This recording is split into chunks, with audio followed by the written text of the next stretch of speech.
Este é o meu pai. A chuva tinha parado há poucos minutos, deixando sobre as lápides um brilho de vidro velho, como se cada nome estivesse suspenso no tempo. As árvores do cemitério respiravam um cheiro de terra molhada e um vento frio, disciplinado, passava entre os ciprestes como um sussurro que não queria incomodar ninguém. O céu estava numa tonalidade de chumbo e as nuvens carregavam um peso que parecia também depositado no peito de Samuel. Ele caminhava devagar, as solas dos sapatos afundando levemente no barro macio, enquanto o guarda-chuva fechado batia de encontro à sua perna com um tilintar sutil. Usava um casaco escuro de lã, impecável, e luvas de couro finas. Seu cabelo, cuidadosamente penteado, tinha o mesmo cuidado com que se arrumam as flores de um túmulo, para que o desamparo não pareça tão nu. Parou diante da lápide que conhecia de memória. Não precisou ler, mas leu, como sempre, cada letra, como se fosse a primeira vez. A mão tremeu quando tocou o nome gravado na pedra. Respirou fundo, contendo a arrebentação que ameaçava os olhos. O silêncio do lugar era tão profundo que Samuel, por um segundo, escutou o som quase invisível do próprio coração, uma batida arranhada, irregular, que subia da garganta como um soluço contido. Ele pousou com cuidado um pequeno arranjo de lírios brancos. Seus dedos ficaram manchados de pó de mármore. "Meu filho", murmurou a voz escavada por dentro. "Mais um ano." A lembrança da última tarde com ele voltou como um relâmpago, cortando por trás dos olhos. O riso, a mochila atirada no sofá, o "até logo, pai", dito com essa desatenção inocente com que os jovens acreditam que as tardes se repetem para sempre. A rua, a velocidade, o telefone tocando, o mundo desabando em câmera lenta, peça por peça, até sobrar apenas a pergunta sem resposta que todas as noites implorava por um milagre. Samuel fechou os olhos. A mão, ainda sobre o mármore frio, apertou-se como quem tenta ressuscitar o passado por insistência. Ele não percebeu de imediato a sombra que se aproximava por trás. Só quando um ruído leve, o estalo de um galho, a respiração curta de criança, insinuou-se entre os ciprestes, Samuel ergueu o rosto. A princípio não viu ninguém. O cemitério parecia vazio, como um teatro depois do espetáculo, quando o cenário permanece e a plateia foi embora. Depois, à sua esquerda, um menino surgiu de trás de um anjo de pedra quebrado. Tinha por volta de 11, talvez 12 anos. Estava magro, de ombros estreitos, com um casaco de lã barato, grande demais para o corpo, e tênis encharcados, as meias cinzentas espiando por um rasgo no tecido. O cabelo castanho, cortado às pressas, grudava-se à testa. Ele evitou, recuou meio passo e então prendeu os olhos na lápide de Samuel como se visse algo que nenhum adulto conseguiria ver. Samuel sentiu, sem saber porquê, um desconforto antigo, uma espécie de defesa instintiva que os ricos aprendem ao longo dos anos. Esse reflexo de erguer muros sempre que a vida se aproxima sem convite. Endireitou o corpo, recompondo-se, e o tom de sua voz ganhou o verniz polido dos almoços de negócios. "Você está perdido, garoto?" perguntou, medindo as palavras. "Este lugar não é para brincar." O menino não respondeu de imediato. Aproximou-se com passos leves, os tênis sugando a lama a cada movimento, e parou a 1 metro da lápide. Seus olhos escuros tinham um brilho contido, como se a chuva, ao ir embora, tivesse deixado ali uma poça que ainda refletia alguma tempestade. Ele mordeu o lábio inferior, respirou e então disse, sem solene introdução, sem pedir licença: "Este é o túmulo do meu pai." As palavras caíram entre os dois como uma pedra lançada a um lago calmo. O impacto foi pequeno, mas os círculos se abriram tão longe que tocaram margens inesperadas. Samuel piscou e sentiu as batidas do coração falharem o compasso por um instante. Olhou o menino, depois a lápide, depois novamente o menino, como se alguém houvesse alterado a ordem dos objetos no mundo sem avisar. "O quê?" A palavra escorregou da boca de Samuel num sopro incrédulo. "O que você disse?" O menino manteve os olhos fixos no nome gravado. Não mostrou medo nem ousadia, apenas uma certeza tímida, do tipo que nasce quando se reconhece algo que não se sabe explicar. Eu venho aqui às vezes, disse. Fico em silêncio, mas sinto que devo dizer alguma coisa e nunca consigo. Hoje eu precisei falar. Samuel deu um passo à frente. O ar ao redor deles pareceu contrair-se, como se o cemitério inteiro prendesse a respiração, curioso, temeroso. Havia na postura de Samuel um misto de indignação e vulnerabilidade, algo impossível de conciliar. Sua voz saiu baixa, cortante. O seu pai é... Ele tocou a lápide com as pontas dos dedos. É, respondeu o menino. E então, como se só agora percebesse que havia atravessado um limite invisível, olhou para Samuel com cuidado. Desculpe, eu não queria ofender, só sempre soube que era aqui. Houve um instante em que Samuel achou que ia rir, um riso nervoso, deslocado, como de quem tropeça e finge que foi de propósito. Mas o riso morreu antes de nascer. O rosto dele perdeu cor. O estômago, numa contração surda, trouxe-lhe o gosto metálico da ansiedade. Ele endireitou o paletó como se o tecido pudesse protegê-lo de uma verdade imprevisível. Como é o seu nome?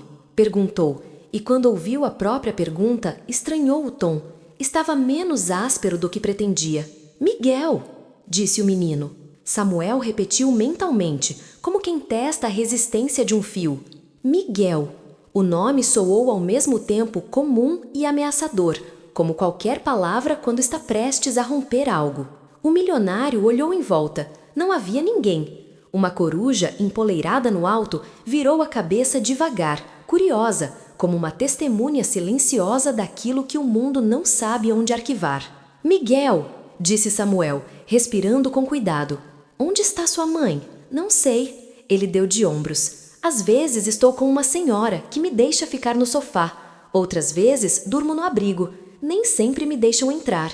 E... Samuel engoliu, sentindo que cada pergunta era um degrau numa escada que talvez desabasse. Quem disse a você que o seu pai, que ele, apontou para o mármore, está aqui? Miguel olhou para a pedra como quem vê uma janela em vez de uma parede. Ninguém disse. Eu senti, desde primeira vez. Não foi uma ideia na cabeça, foi no peito, como quando a gente reconhece uma voz no meio de uma multidão. Samuel assentiu lentamente, mas era um gesto sem convicção.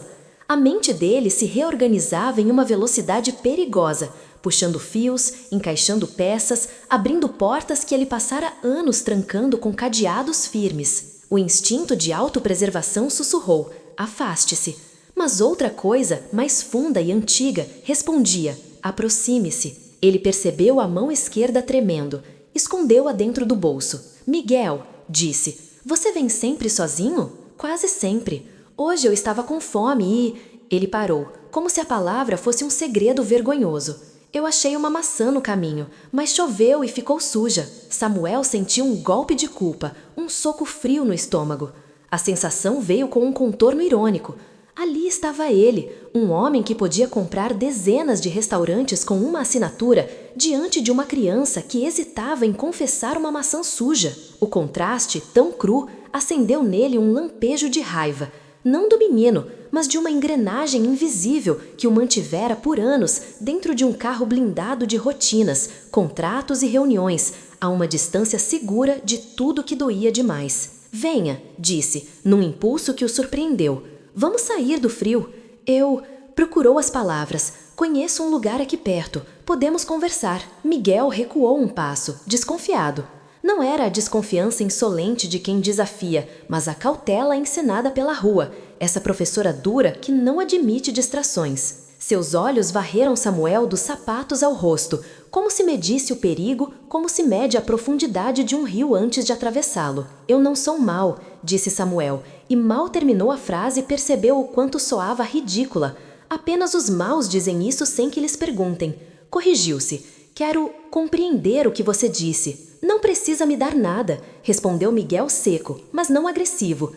Eu só queria dizer, hoje. O hoje ficou pendurado no ar, vibrando, como se apontasse um prazo secreto. Samuel sentiu a urgência por trás da palavra. Um trovão distante rolou por cima das nuvens, e o cemitério pareceu encolher-se mais um pouco. Foi nesse momento que algo mudou na expressão de Miguel. Um misto de coragem e medo, o olhar oscilando como uma chama à mercê do vento. Eu sei que ele morreu num acidente, disse o menino, de repente, com uma certeza que costurava pormenores invisíveis. De carro, à tarde, e ele estava sozinho, mas não se sentia só. Ele pensou numa coisa antes do fim, pensou no pai. Samuel escorou-se no pedestal da lápide, porque as pernas falharam meio segundo. O mundo, por um instante longo, desacelerou. Viu de relance o contorno do próprio reflexo no mármore polido, deformado, uma figura partida ao meio. A garganta ardeu e a voz saiu áspera. Quem contou isso a você? Miguel hesitou. Seus olhos, que até então miravam a pedra, ergueram-se e fixaram-se nos de Samuel. Aquela troca de olhares pareceu ocupar toda a tarde, como se o vento tivesse parado e as folhas, suspensas, esperassem um veredito. Foi ele, respondeu num fio de voz. Meu pai disse. O silêncio que se seguiu não foi o mesmo de antes. Era um silêncio novo, vivo, onde cabiam perguntas demais. Samuel percebeu que tinha avançado um passo, que sua mandíbula estava tensa a ponto de doer, que uma veia latejava na têmpora. O impulso de rejeitar aquela frase, de negar, expulsar, rir, mandar o menino embora, bateu à porta. Mas a mão não alcançou a maçaneta. A figura frágil de Miguel, o casaco grande demais, os tênis encharcados, a maçã suja, o hoje, tudo isso formava um mosaico que não se encaixava em nenhum cinismo conhecido. Miguel, disse mais baixo, por que você veio hoje? Porque eu sonhei, respondeu, simples. E no sonho, meu pai me disse, não deixe que o dia acabe sem dizer a verdade. Samuel expirou devagar, como quem apaga uma vela com cuidado. O rosto cedeu um pouco, e no lugar da couraça brilhou por um segundo o homem que ele foi antes do dinheiro, antes do luto, antes das paredes de vidro. Ele assentiu, e o gesto tinha a serenidade de quem aceita que a tempestade entrou em casa. Está bem, disse. Vamos conversar, Miguel.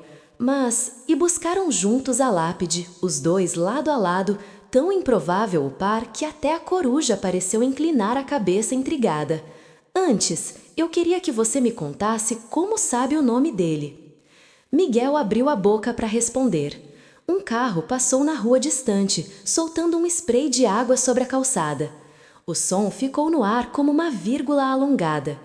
Os olhos do menino brilharam de novo, e ele disse devagar, como se cada sílaba precisasse de autorização para nascer, porque o nome dele é o mesmo que o meu segundo nome, e porque, no sonho, ele me chamou de filho. Samuel não disse nada. A mão direita, ainda enlovada, tremia mais uma vez. O vento voltou a correr entre os ciprestes, agora mais decidido, e com ele veio, não um frio, mas a sensação de que o mundo, aquele mundo tão obstinado em manter-se igual, tinha dado um passo para o lado. Um passo mínimo, suficiente para que, por um recorte aberto na tarde, entrasse a possibilidade de uma verdade que ninguém ali, nem mesmo as pedras, estava preparado para suportar. Ele inspirou, lento, e quando falou, sua voz já não tinha o verniz das reuniões, tinha a gravidade dos pais diante de um enigma. Miguel, disse, venha comigo, vamos sair da chuva, eu preciso ouvir tudo. O menino assentiu, não como quem obedece, mas como quem entende que uma porta se abriu e que atravessá-la é a única forma de voltar a respirar. Começaram a caminhar, juntos, pelo corredor de terra encharcada, e cada passo parecia marcar sobre o chão uma pauta onde o destino começava a escrever uma música nova. Quando chegaram ao portão de ferro, Samuel olhou para trás. O túmulo permaneceu ali, silencioso, como um palco vazio entre atos. Ele fechou os olhos por um instante, ouviu de novo, muito ao longe, o riso do filho, e então, como quem conversa com uma presença invisível, sussurrou: se houver verdade nisto, ajuda-me a encará-la. Abriu os olhos. À sua frente, Miguel esperava, quieto, a água pingando do cabelo, o rosto firme. O mundo respirou outra vez.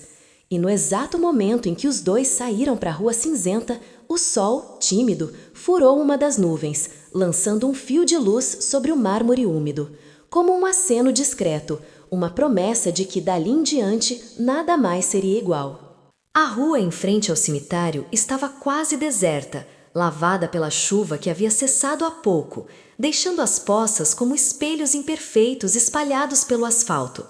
Os carros que passavam o faziam em silêncio, como se respeitassem o cortejo invisível que os dois formavam, o homem de casaco escuro e o menino de passos miúdos, caminhando lado a lado com a hesitação de quem teme quebrar o ar com qualquer palavra.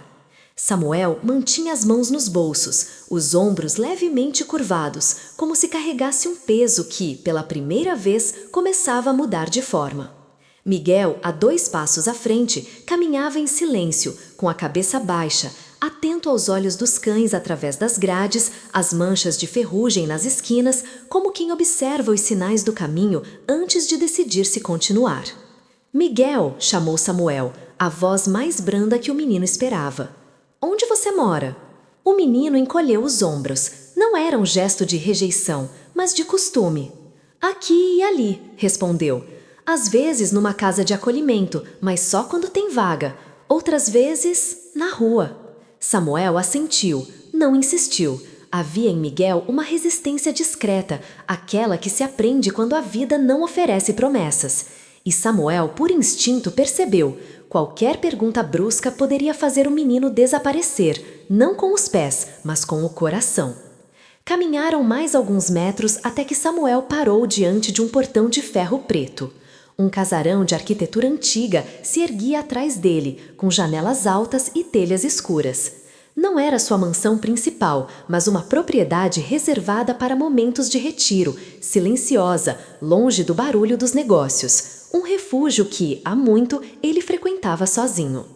Entre, disse, abrindo o portão.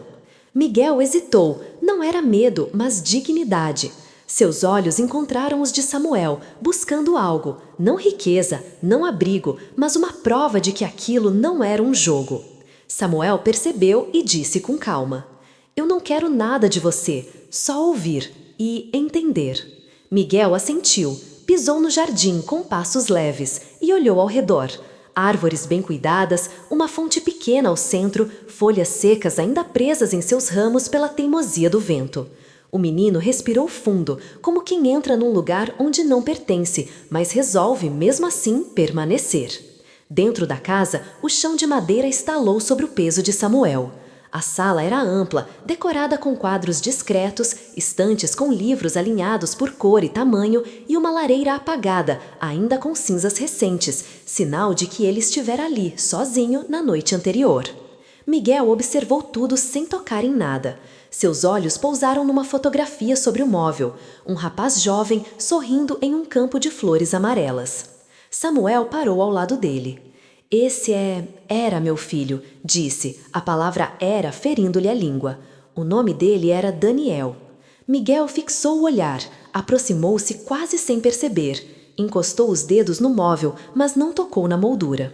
Ele sorria com todo o rosto, murmurou Miguel, como se já o conhecesse de algum lugar que não era deste mundo.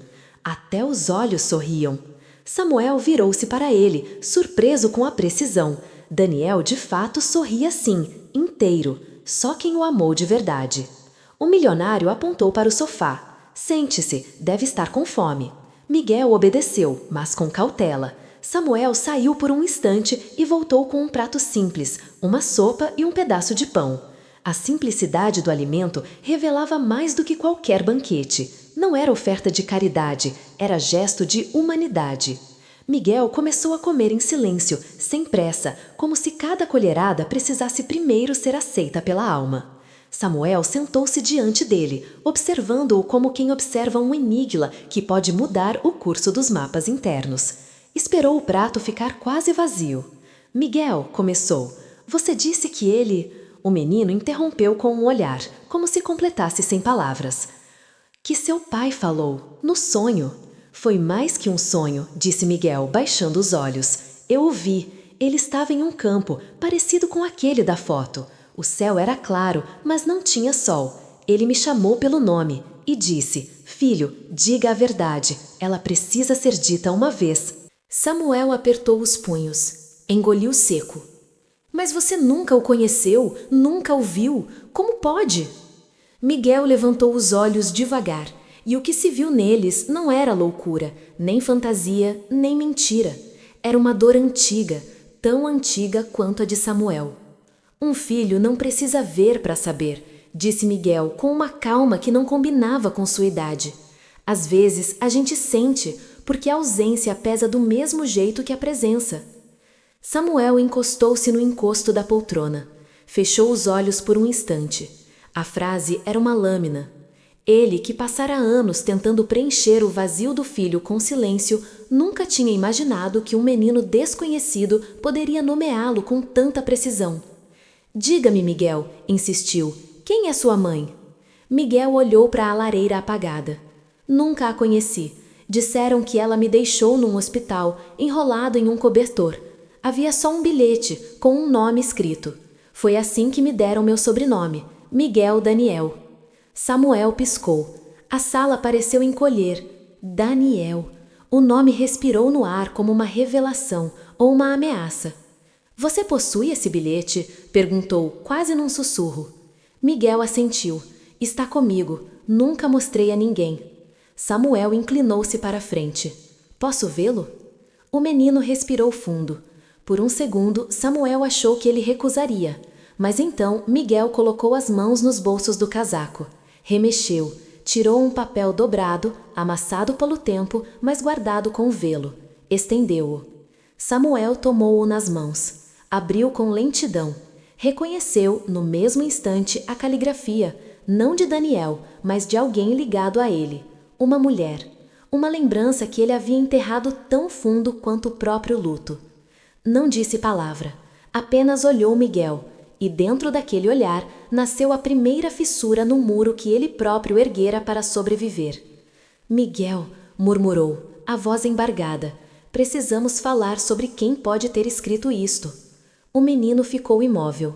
Eu não sei o nome dela, disse baixinho, mas sei que ela chorava quando me deixava, porque no sonho eu ouvi a voz. Samuel levantou-se, foi até a janela. Do lado de fora o céu tornava-se lilás, lento, como se fosse anoitecer mais cedo só para escutar aquela conversa. Uma decisão começou a nascer. Não era ainda consciente, mas era o começo do impossível. Miguel, disse Samuel, sem virar-se, vou lhe fazer uma promessa. O menino esperou. Eu vou procurar essa verdade, mesmo que ela destrua o que restou de mim. Miguel baixou os olhos, murmurou. A verdade não destrói, ela muda. Samuel fechou os olhos e num canto da alma soube. Aquela noite seria o início do caminho de volta, não para o passado, mas para uma memória que nunca tivera coragem de enfrentar. A noite desceu sobre a casa com uma delicadeza sombria, como se o mundo lá fora tivesse decidido caminhar na ponta dos pés, respeitando o silêncio que agora habitava aquele lugar. Samuel permaneceu de pé, junto à janela, com o bilhete ainda tremendo entre os dedos. Miguel, sentado no sofá, observava-o sem ousar interromper. Havia algo entre eles, não amizade, não desconfiança, mas uma espécie de pacto silencioso, nascido não do sangue, mas da dor. Daniel. Aquele nome, escrito no papel, o chamava como um sino ao longe. E junto com ele, outra presença, uma sombra antiga, a mãe. Samuel nunca falara dela, nem com os amigos mais próximos, nem com os advogados, nem com os fantasmas que povoavam suas noites. Ele havia enterrado aquela história muito antes de enterrar o próprio filho. E, no entanto, agora, diante daquele menino estranho, ela voltava, inteira. Miguel, disse enfim, sem virar-se, preciso que você entenda algo. Existem lembranças que não foram feitas para retornar. Miguel não respondeu. Apertava entre os dedos as mangas do casaco, como se o tecido pudesse protegê-lo do desconhecido que se aproximava. Quando Daniel era jovem, Samuel continuou, a voz áspera de hesitação. Ele amou alguém, uma jovem. Eu nunca soube o nome dela, apenas vi o que ela fez com ele. Ela desapareceu e deixou para trás o silêncio. E no silêncio nasceu um vazio que meu filho nunca soube preencher. Miguel ergueu lentamente o olhar. E esse vazio, disse, nunca se preencheu em você também. Samuel se virou. Os olhos de Miguel tinham uma escuridão clara, não de medo, mas de quem já enfrentou a solidão e aprendeu a sobreviver a ela.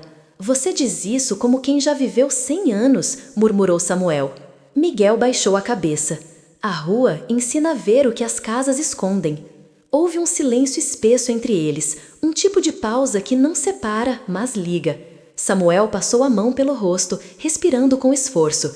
Caminhou até a lareira, acendeu-a com um fósforo. As chamas ergueram-se, lentas, devolvendo cor às paredes. Miguel, disse, o que mais você sonhou? O menino hesitou, olhou para as chamas. Sonhei com uma estrada, e no fim dela, um portão de ferro igual ao que entramos. Eu fiquei parado, sem saber se devia tocar ou esperar. Então, ouvi uma voz atrás de mim.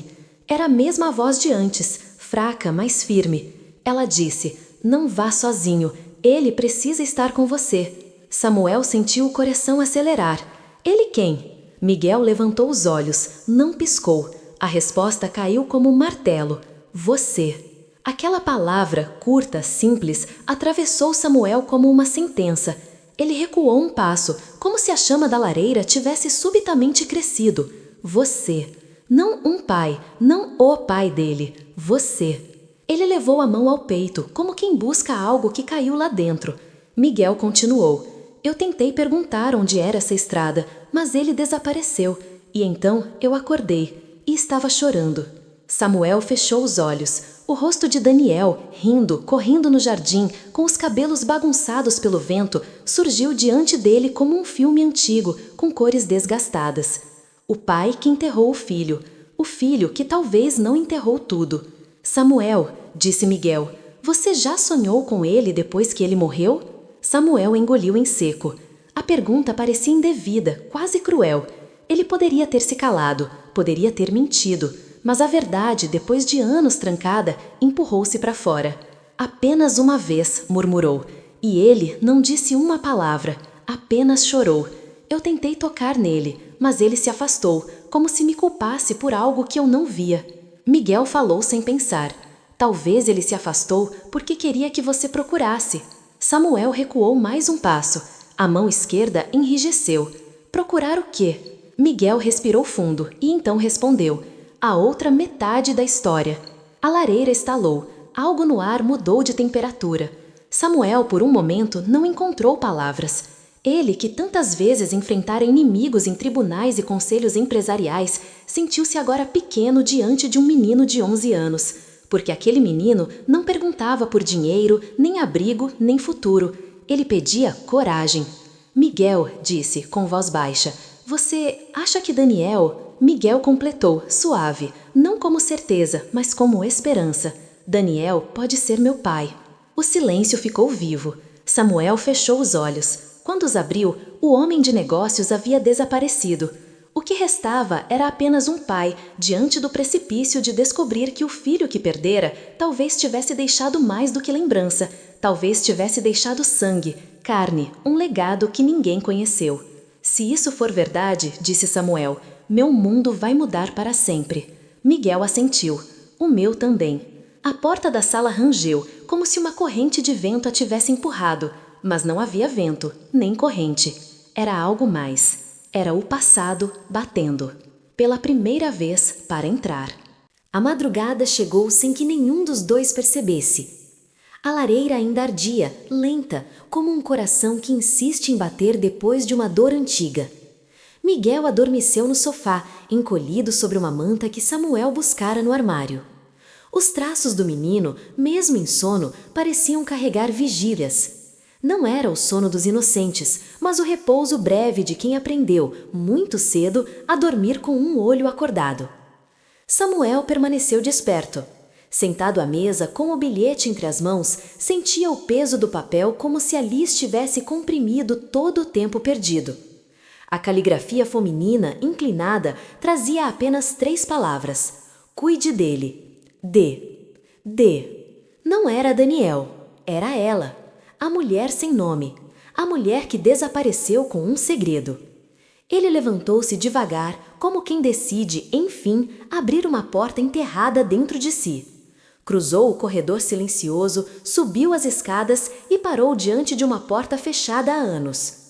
A madeira carregava uma fina camada de poeira, mas não havia teias. Ele mandava limpá-la, embora jamais permitisse que alguém entrasse. Era o quarto de Daniel, intocado desde o funeral. Samuel respirou fundo. Girou a maçaneta. O cheiro o atingiu primeiro. Não pó, não mofo, mas uma mistura incomum de livro antigo e perfume adolescente, como se o tempo tivesse ficado prisioneiro ali dentro, esperando que alguém lhe desse permissão para continuar correndo. A cama ainda tinha colcha azul com estrelas amarelas, as mesmas que Daniel escolhera aos 17 anos, dizendo que o faziam sonhar melhor. Na parede, pôsteres de bandas antigas. Em cima da mesa, cadernos, um fone de ouvido e um porta-retrato quebrado. Samuel sentou-se à beira da cama. Passou a mão pelo colchão com delicadeza extrema, como quem acaricia um passado ferido. "Daniel", murmurou, com a voz fraturada, "que caminho você escondeu de mim?" Voltou-se para a mesa e abriu a primeira gaveta. Folhas soltas, bilhetes de amigos, anotações de faculdade. Nada. Depois, a segunda gaveta. Fotografias de viagens, ingressos de cinema. Ainda nada. Mas na terceira gaveta, no fundo, preso sob um caderno de capa preta, um envelope. Fechado. Nunca aberto. O nome na frente parou seu coração. "Para meu pai, quando eu tiver coragem." Samuel fechou os olhos. A mão tremeu visivelmente. O envelope estava fechado, o lacre intacto. Daniel nunca entregara, nunca tivera coragem. O pai tampouco. Ele encostou o envelope no peito por um instante, como se, antes de abrir, precisasse pedir perdão. Depois, com um gesto lento, rompeu o lacre. A caligrafia era a de Daniel. "Pai, se um dia eu desaparecer da sua vida ou do mundo, quero que você saiba algo que nunca tive coragem de dizer. Um erro, um amor, um segredo, não sei como chamar. Mas sei que tem um pedaço de mim que nunca lhe mostrei. E talvez esse pedaço esteja vivo em algum lugar." A letra ficou mais trêmula nas últimas linhas. "Se isso chegar às suas mãos, talvez exista alguém que precise mais de você do que eu precisei. Alguém que possa carregar meu nome sem saber. Não o rejeite, não o afaste. Ele pode ser o último fio entre nós." Samuel abaixou a carta. Não chorou, não falou, ficou imóvel. Porque o impossível agora tinha forma. Miguel, um menino nas ruínas do mundo, com um bilhete, com um sonho, com o nome, com o mesmo silêncio de Daniel. Um ruído suave o fez erguer os olhos. Miguel estava à porta. Não havia medo em seu rosto, havia respeito. "Eu não quis atrapalhar", disse o menino. "Apenas senti que você precisava de alguém aqui." Samuel dobrou a carta. "Você já sentiu isso antes?" perguntou. Miguel assentiu. "No abrigo, às vezes, eu escutava alguém chorando, mas não tinha ninguém. Era como um aviso. Hoje foi a mesma coisa."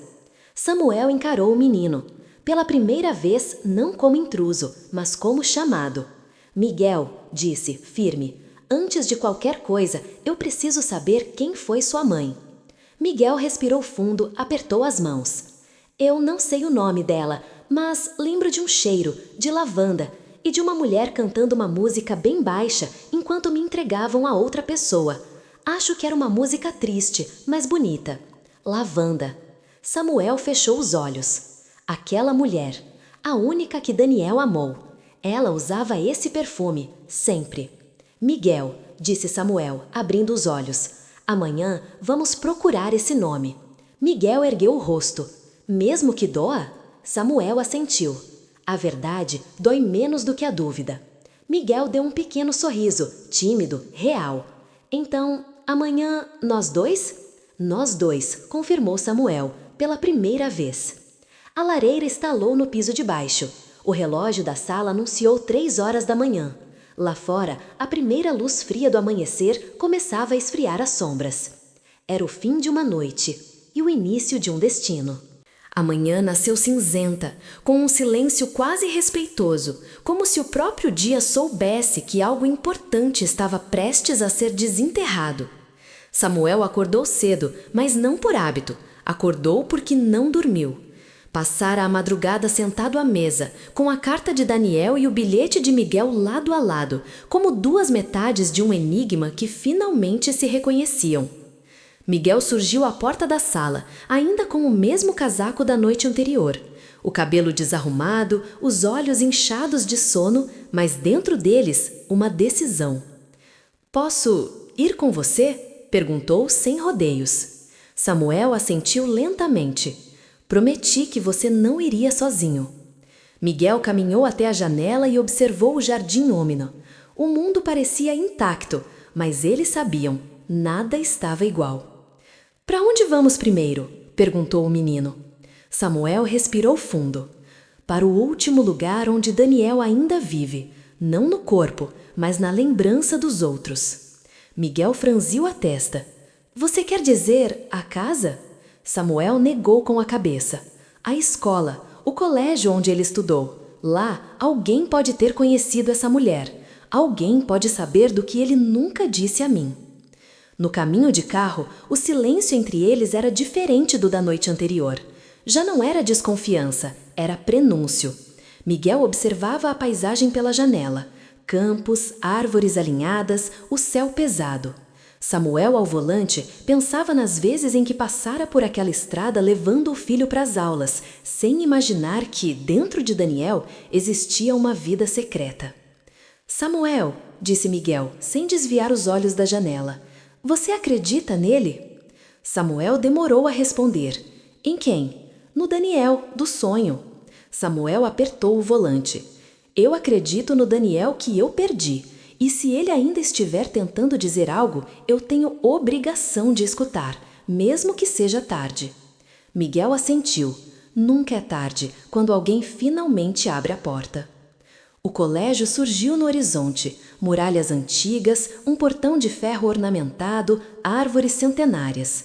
Instituição privada, tradicional, orgulho de famílias ricas. Samuel estacionou o carro lentamente. Durante alguns segundos não saiu, apenas observou o lugar como quem observa um espelho rachado. "Faz muitos anos que não piso aqui", confessou ele. "Quando Daniel morreu, cortaram meu sobrenome das listas de doadores. Eu não culpei, nem agradeci." Miguel tocou seu braço com delicadeza. "Nunca é o lugar que culpa, são as pessoas." Samuel sorriu pela primeira vez em muitos anos, um sorriso pequeno, doloroso. Caminharam até a recepção. A secretária, uma mulher grisalha, ergueu os olhos e os reconheceu imediatamente, não como milionário, como pai. "Senhor Samuel", disse com um nó na voz, "é uma honra vê-lo aqui." Ele assentiu educadamente. "Gostaria de falar com alguém que conviveu com meu filho, professores, colegas antigos, qualquer pessoa", engoliu, "que tenha conhecido a vida dele fora de casa." A mulher hesitou. "Talvez a professora Helena. Ela ainda está aqui. Ela era próxima dele." Samuel sentiu um arrepio à menção do nome. Professora de literatura. Daniel falava dela. Dizia que suas aulas não terminavam no sino, que ela ensinava os alunos a escutar o silêncio dos livros. "Ela está onde?" perguntou. "Sala 23. Ela está dando aula agora. Mas posso chamá-la." Samuel olhou para Miguel, olhou para a secretária. "Não chame, eu espero. Quero vê-la como ele a via." Da porta entreaberta da sala 23, Samuel ouviu a voz que um dia seu filho ouviu, doce, firme, poética. "Há pessoas que carregam em si livros não escritos", dizia ela aos alunos, "e esses livros só se revelam quando alguém tem coragem de lê-los sem medo." Miguel olhou para Samuel. "Ela sabe." A aula terminou. Quando a última aluna saiu, Helena ergueu os olhos e viu. Os três se encararam. Tempo nenhum bastaria para explicar tantas perguntas num olhar. "Senhor Samuel", disse ela, num sopro que quase quebrou, "por que voltou?" Ele deu um passo à frente. "Porque talvez meu filho não tenha partido sozinho." O silêncio caiu entre eles, denso, inevitável. Helena respirou, abaixou os olhos e murmurou: Eu sabia que um dia alguém viria por ele. Miguel, sem perceber, deu um passo à frente. Então a senhora o conheceu? Helena olhou para o menino e algo no rosto dela mudou. Reconhecimento, piedade, medo. Você não é apenas uma pergunta, é? Sussurrou. Samuel encarou-a. Professora, quem era ela? Helena fechou os olhos. Ele a chamava de Lavanda. Samuel estremeceu. Miguel franziu o rosto. Esse é o cheiro da mulher do meu sonho? Helena levou a mão à boca. Então, é verdade. Foi ali, naquele instante, que os três compreenderam. A mulher existiu, a história existiu. Miguel não era acaso. E o passado estava prestes a confessar. A sala da professora Helena estava imersa em uma penumbra suave, filtrada pelas janelas altas, onde as cortinas tremulavam levemente, como se o vento também escutasse. Samuel permaneceu de pé, os braços cruzados, mas não em defesa, em contenção.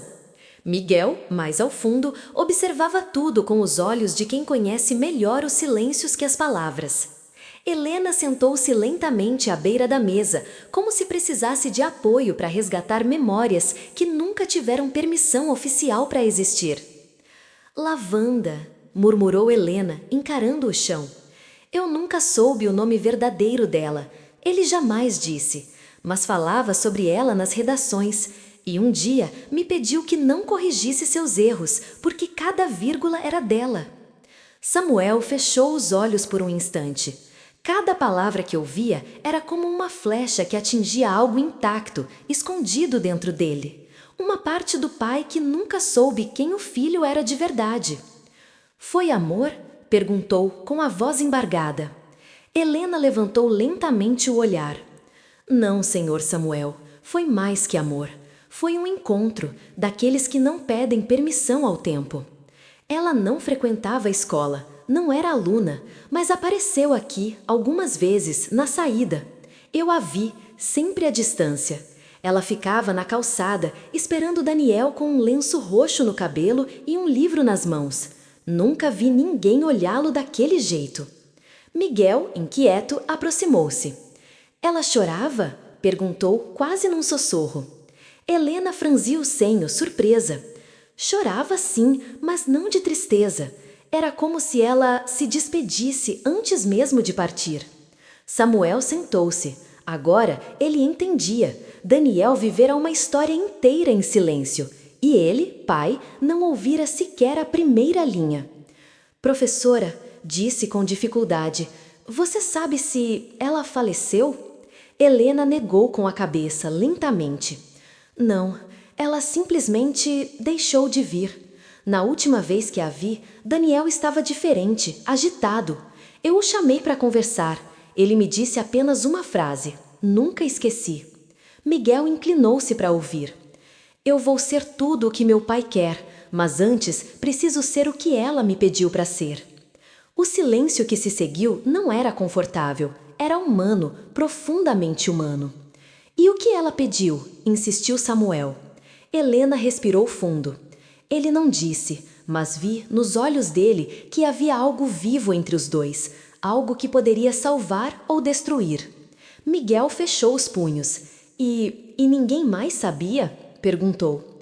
Havia alguém, respondeu Helena, baixando a voz. Um colega, o único com quem Daniel dividia seus pensamentos. Chamava-se Álvaro. Ele pode saber mais, se ainda estiver vivo. Samuel endireitou o corpo. Um novo fio. Professora, você pode encontrá-lo? Ela assentiu.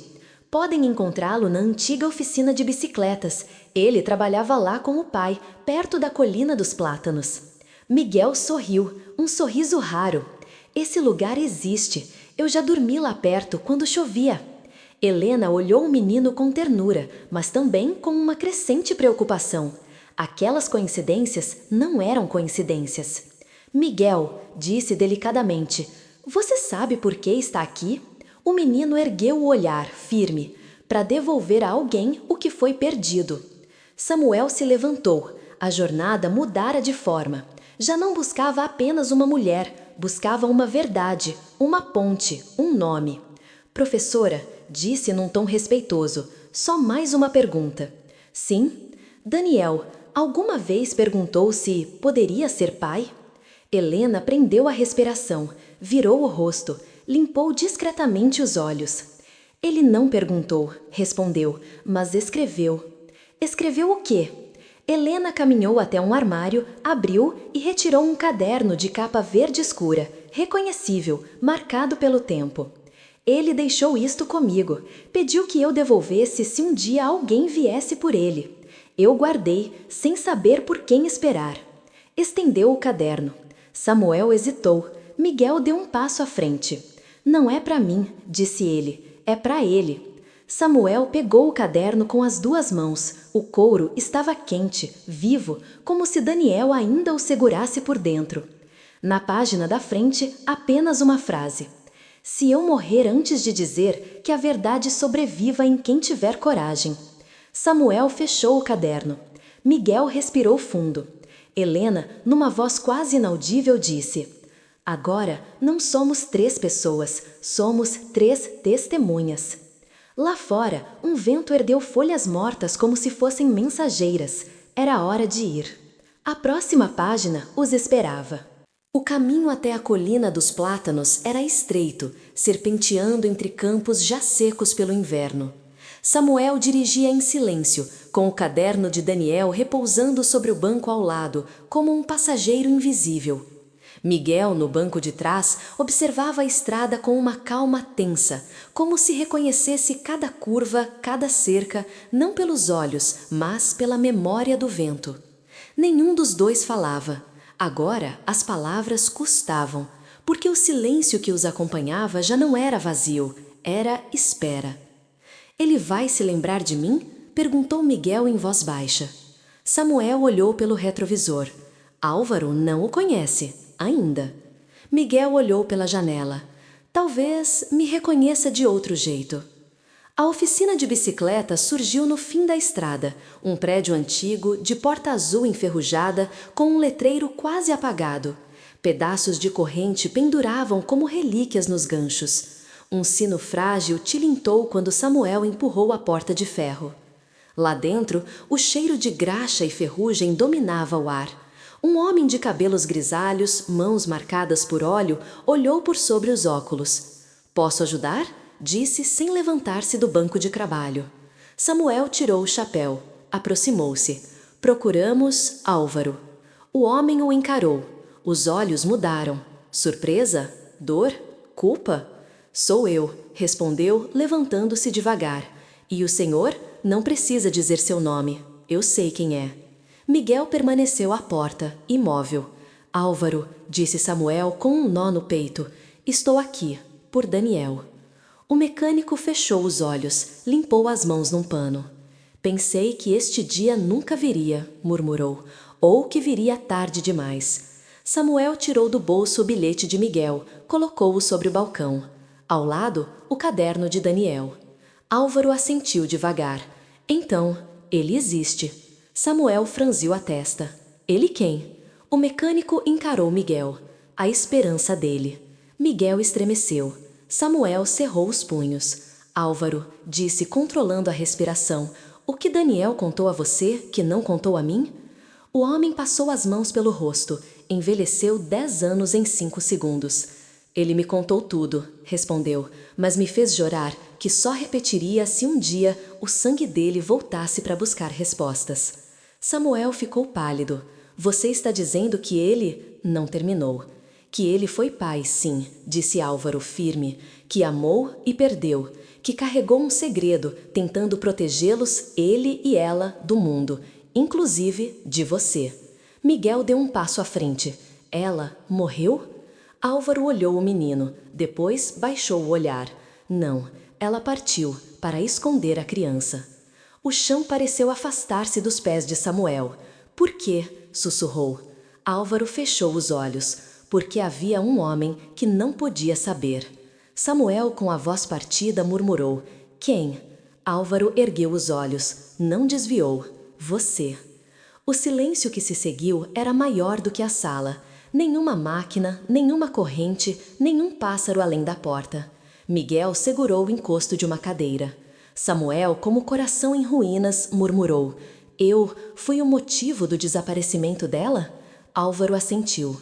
Não por maldade, por poder. Ela tinha medo de ser afastada, medo que a força do seu nome apagasse o nome deles, ele e ela, do mundo, inclusive de você. Miguel deu um passo à frente. Ela morreu? Álvaro olhou o menino, depois baixou o olhar. Não, ela partiu para esconder a criança. O chão pareceu afastar-se dos pés de Samuel. Por quê? Sussurrou. Álvaro fechou os olhos, porque havia um homem que não podia saber. Samuel, com a voz partida, murmurou: Quem? Álvaro ergueu os olhos, não desviou. Você. Você. O silêncio que se seguiu era maior do que a sala. Nenhuma máquina, nenhuma corrente, nenhum pássaro além da porta. Miguel segurou o encosto de uma cadeira. Samuel, com o coração em ruínas, murmurou: Eu fui o motivo do desaparecimento dela? Álvaro assentiu. Não por maldade, por poder. Ela tinha medo de ser afastada, medo que a força do seu nome apagasse o nome deles. Miguel desviou o olhar e começou a tremer. Ele sabia que eu existia? Perguntou o menino fraco. Álvaro apertou os lábios. Sabia. E chorou. Chorou como um homem que vê nascer uma esperança e se despede dela no mesmo dia. Samuel, sentado, cobriu o rosto com as duas mãos. A imagem de Daniel no hospital após o acidente voltou com violência, mas agora algo mudava. Daniel não morrera incompleto. Morreu tentando proteger. Álvaro, disse Samuel com a voz mais frágil de sua vida, você viu essa criança? O mecânico balançou a cabeça. Não, mas vi uma carta, dele, para o bebê. Ele a deixou comigo. Disse para entregar se um dia os olhos de Daniel voltassem a me olhar. Miguel, com os olhos marejados, perguntou: Você achou que eu lara ele? Álvaro respirou fundo. Eu não achei. Fez uma pausa. Eu senti. Foi até uma caixa de madeira, retirou um envelope amarelado pelo tempo, entregou a Samuel. Este, com as mãos trêmulas, abriu. 2 palavras apenas: meu filho. Nada mais. Porque o resto precisava ser dito pela vida. Miguel chorou sem fazer ruído. Samuel fechou os olhos. Álvaro murmurou: Agora, senhor Samuel, resta apenas uma pergunta. Qual? O mecânico o encarou. O senhor quer a verdade ou quer justiça? Samuel, com os olhos fixos no horizonte, respondeu: Quero meu filho de volta, mesmo que seja de outro jeito. Era chegada a hora de encontrar Lavanda, a mulher que fugiu para salvar um nome. A tarde caiu sobre a estrada como um lençol cansado, tingindo o céu com tons de cinza e âmbar. Samuel dirigia em silêncio, com Miguel ao seu lado no carro. Entre eles, sobre o painel, repousava o envelope com 2 palavras: meu filho, como um coração que, mesmo em papel, ainda insistia em pulsar. O endereço nas mãos de Samuel não era de uma casa, mas de um lugar escondido, uma antiga pensão rural, perdida atrás de uma estrada secundária. Foi Álvaro quem me indicou, com a voz carregada de um segredo que não lhe pertencia repetir. Lá viveria ela, Lavanda, ou o que restava dela após todos aqueles anos. Quando pararam, o ar parecia conter mais silêncio do que som. A pensão era pequena, paredes claras cobertas por trepadeiras, uma varanda com vasos de barro e cadeiras de palha. Não havia movimento, apenas o vento movendo as cortinas. Miguel desceu primeiro. Você está com medo? Perguntou Samuel. Estou, respondeu Miguel, mas não do que vou saber, do que posso sentir. Samuel assentiu. Pela primeira vez, compreendeu. Miguel não buscava um nome, buscava um lugar no mundo. Subiram os 3 degraus até a varanda. Samuel levantou a mão para bater, mas não bateu. A porta já estava aberta. Lá dentro, o cheiro, lavanda, quente, doce, familiar, doloroso. Uma mulher surgiu à entrada da sala, cabelos escuros com fios grisalhos presos num lenço lilás, pele marcada pela saudade, olhos grandes e exaustos. Não era velha, mas carregava no rosto décadas de um silêncio que a vida não explicou. Ela parou, viu Samuel, estremeceu, mas não chorou. Os olhos dela, então, encontraram Miguel, e tudo o que estava preso tremeu. Miguel, sussurrou, afundando os dedos no tecido do vestido. O menino não se moveu, nem ela, nem Samuel. Era como se o mundo tivesse segurado a respiração para assistir. Você, murmurou Samuel, a voz quase quebrando, conheceu Daniel. Ela fechou os olhos. Eu o amei. E foi embora, para não perder isso. Ela estendeu a mão, não para Samuel, para Miguel. Eu não fugi por mim, Samuel, fugi por ele, porque você teria me enfrentado, mas teria vencido, e ele teria crescido sem nome. Miguel engoliu seco. Você me deixou? Ela assentiu, mas havia dor, não defesa no gesto, para que um dia você fosse encontrado, livre, não arrancado. O menino deixou os braços caírem. E Daniel? Perguntou. Ele sabia? Ela sorriu, um sorriso que não encontrou os lábios, apenas os olhos. No dia em que fui embora, ele me disse: se um dia Miguel voltar, é porque encontrou algo mais forte que a ausência. Samuel estendeu o envelope com as palavras de Daniel. Ela não tocou. Eu já sei o que ele escreveu, murmurou, porque eu ouvi dele, mesmo sem ler. Samuel respirou fundo. Miguel tem direito a um nome. Os olhos dela brilharam, em desafio e proteção. Miguel tem direito a uma escolha. Dentro daquele instante, Miguel compreendeu. Ali não havia vitória, nem derrota. Havia o cruzamento entre 3 destinos, um pai, uma mãe, um filho, tentando reconstruir o que não sabiam nomear. Eu, disse Miguel, com a voz rouca, não quero dinheiro. Samuel assentiu. Eu sei. Eu não quero punição. Lavanda assentiu. Eu sei. Eu só quero saber se fui amado. Os joelhos dela vacilaram. Ela o abraçou, sem pedir, sem medir, apenas o abraçou. E ali, no abraço que não existiu durante anos, o silêncio enfim chorou. Samuel os observou, um homem que perdera um filho e agora encontrava outro, não para substituir, mas para continuar. Aproximou-se lentamente. Tocou o ombro de Miguel. Se você quiser, disse com a voz mais simples que já teve, não precisa me chamar de pai, mas posso ser alguém que fica, não alguém que parte. Miguel levantou os olhos. Eu não preciso de outro pai. Samuel assentiu, com pesar. Entendo. Miguel continuou. Eu só preciso continuar sendo filho. Foi então que Samuel enfim chorou. Não pelo que perdeu, mas pelo que restava. Na saída, Lavanda entregou uma pequena caixa a Miguel. Isto era dele, de Daniel. Ele guardou para o dia em que você crescesse. Miguel abriu. Uma corrente simples, com um pingente, uma palavra gravada. Coragem. Ao voltarem para o carro, o céu se abriu. Depois de dias, semanas, anos, o sol rompeu as nuvens. Samuel olhou para Miguel. E agora? Miguel sorriu. Agora, seguimos. Para onde? Miguel olhou o horizonte. Para onde os nomes podem recomeçar. E fecharam a porta, juntos. Não como milionário e órfão, mas como 2 sobreviventes, prontos para aprender que alguns laços são escritos não no sangue, mas na alma.